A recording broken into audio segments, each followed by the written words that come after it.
Olá pessoal, tudo bem? Eu vou explicar para vocês como é que funciona um macete que eu coletei aí na internet para a gente publicar as imagens geradas na Autodesk, no cloud da Autodesk, do Revit, do 360 graus, e publicá-las aqui no Facebook. O primeiro passo é a gente criar a câmera que vai ser exportada para o sistema de renderização da Autodesk. Então a gente vai vir na função câmera, escolher onde a gente vai posicioná-la no projeto. Eu estou escolhendo esse ponto porque é o ponto que mais me interessa. E aqui não importa tanto qual que vai ser a abertura e a exibição que a gente vai ter dela. O que importa é quanto o suficiente é esse raio mostrar o que a gente quer. Eu posicionei ela aqui um pouco mais perto da janela porque eu quero também que mostre essa área externa que eu tenho aqui nesse projeto específico. Então criei a planta, selecionei, e aí não preciso nem ter muito cuidado de reenquadrar ou redistribuir. A única coisa que eu preciso saber é se essa altura é suficiente ou não para que eu possa ter uma renderização de acordo. Acho que normalmente o Revit ele coloca na altura intermediária entre os pisos. É uma boa solução para que a gente comece a partir daqui. Depois disso eu vou vir na parte vista e vou pedir para fazer a renderização no cloud.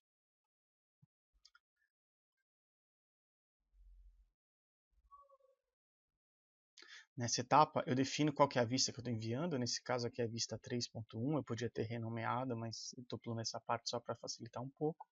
E escolho quais são a forma de renderização que eu quero que escolha. Aqui, que é muito importante, o tipo de saída, eu vou escolher a formação de panorama. Aí ele vai mudar um pouquinho. Eu vou escolher o tipo de exposição, se é avançado ou nativo. Normalmente eu deixo no avançado. E a largura 1000x24 é suficiente para que a gente possa fazer na internet. Basta a gente clicar no iniciar renderização e as cenas elas são enviadas para o cloud da Autodesk para fazer essa renderização. Bom, gerado o render, a gente vai entrar então no site da Autodesk e vai localizar o projeto que a gente enviou para ser renderizado. Aqui no caso já existiam algumas outras imagens que eu tinha testado para ver como ficava. A gente pode ver essa aqui é uma tentativa, outra tentativa que eu havia feito. Está aqui a imagem que eu mandei agora para que fosse renderizada. Tá? Uma vez renderizada aqui, a gente vai fazer então o download dessa imagem. Sugiro que vocês façam o download através do zip.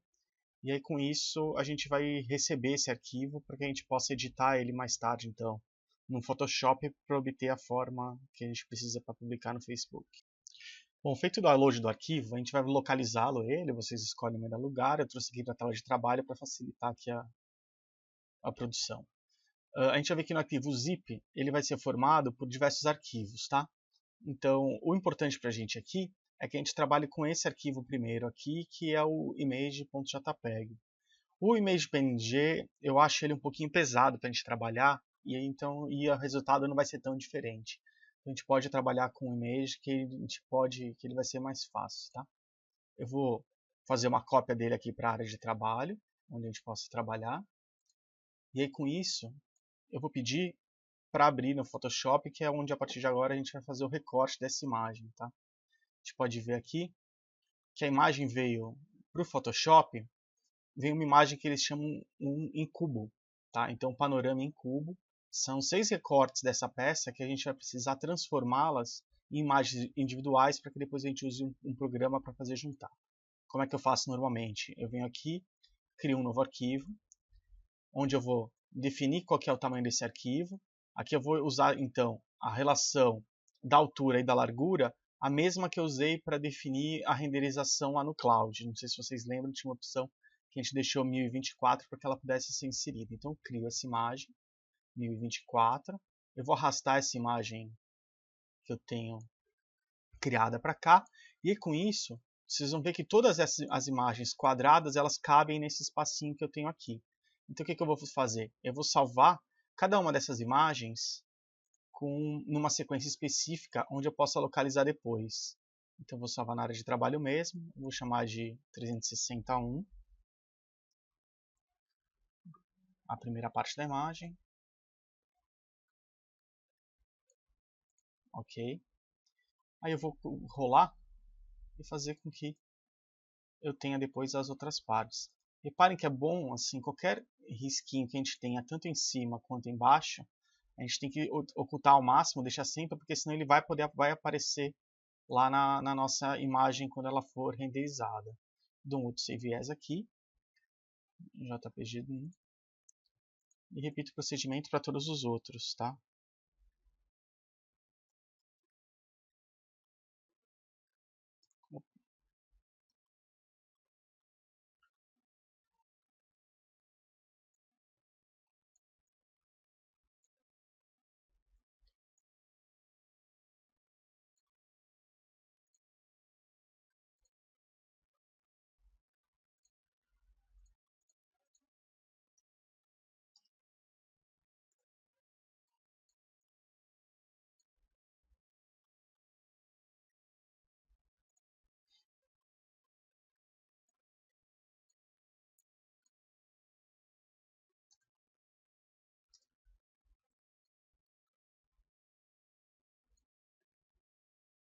O atalho que eu uso para chamar o comando de salvar como é o Ctrl Shift S.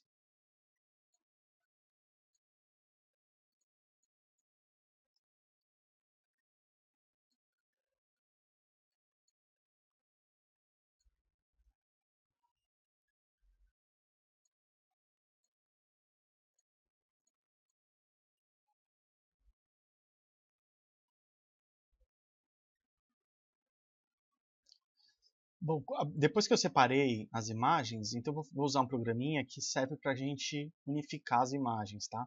De novo, no formato que possa ser aceitado pelo Facebook ou outra rede social. Então eu tenho as 6 partes do cubo, que formam o cubo, e eu vou usar esse programinha chamado Cube2Map 360. Ele tem uma interface bem simples, onde eu vou direcionar qual que é cada imagem e em que cada posição eu vou colocar.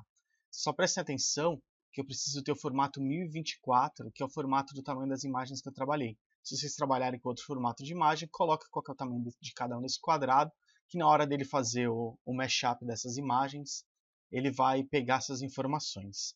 Eu preciso colocar aqui, então, qual que é o caminho absoluto de cada imagem. Eu já tenho... Bom, fiz o preenchimento como mágica aqui. Eu tirei, na verdade, do ar para poder colocar direitinho quais são os caminhos absolutos. Então, se eu seguir aquele passo de converter de baixo para cima a sequência de imagens fornecida pelo Autodesk, a ordem que a gente precisa colocar é essa daqui. Então, top é a terceira imagem do frame, o left é a segunda imagem do frame, a parte da frente é a sexta, a parte da direita a primeira, a parte de trás a quinta e a parte de baixo é a quarta imagem que vem naquele cubo que a gente recebeu, que a gente baixou do Autodesk. Tá? Eu aperto então o criar uma imagem 360, eu defino qual é o caminho, eu vou sobrepor essa daqui que eu já fiz o teste.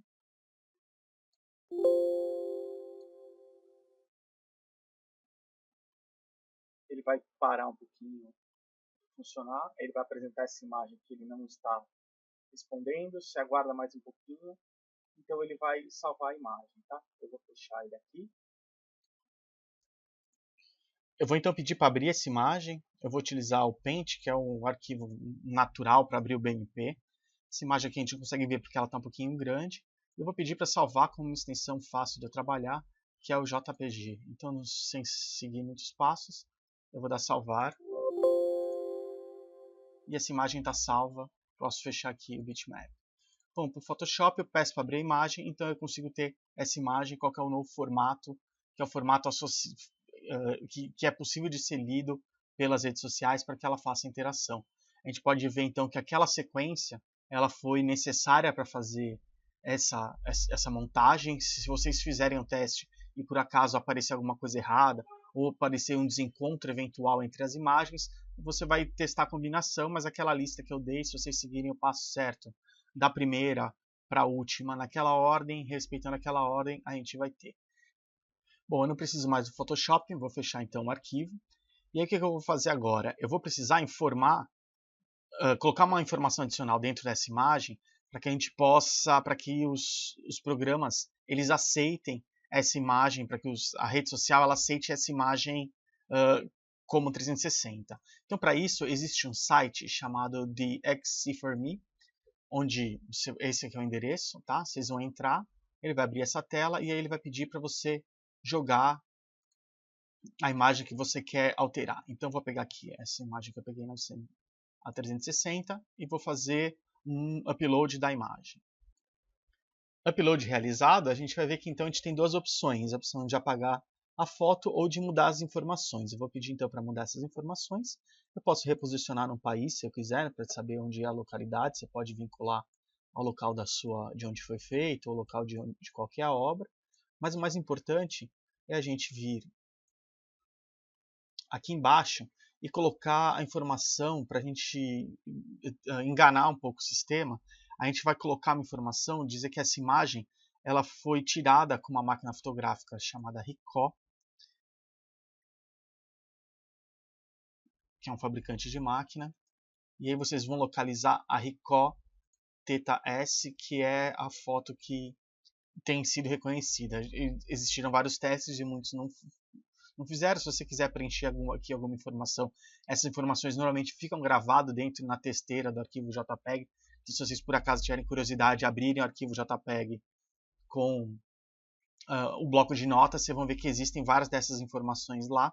Então, o que esse site na internet faz é editar essas informações. Eu vou pedir para fechar o editor e aí depois eu vou fazer o download dessa foto. Download concluído. Vocês vão ver, se vocês abrirem a imagem de novo, vocês vão ver que ela não mudou absolutamente nada na informação. Assim, ela é uma imagem como a que a gente estava trabalhando, e para isso a gente não precisa mais fazer nada. Assim. Então não dá a impressão de que nada mudou, mas na verdade aquelas informações são bastante importantes para que ele sirva no... Eu vou então abrir o Facebook e vou escrever uma publicação. Eu venho na aba compartilhar foto. Ele vai pedir para que eu localize a foto, fazer o carregamento. Ela está fácil na área de trabalho.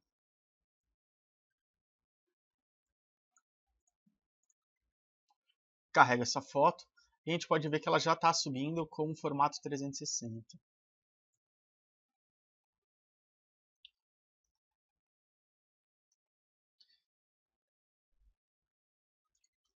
Pulei o carregamento, a gente dá publicar.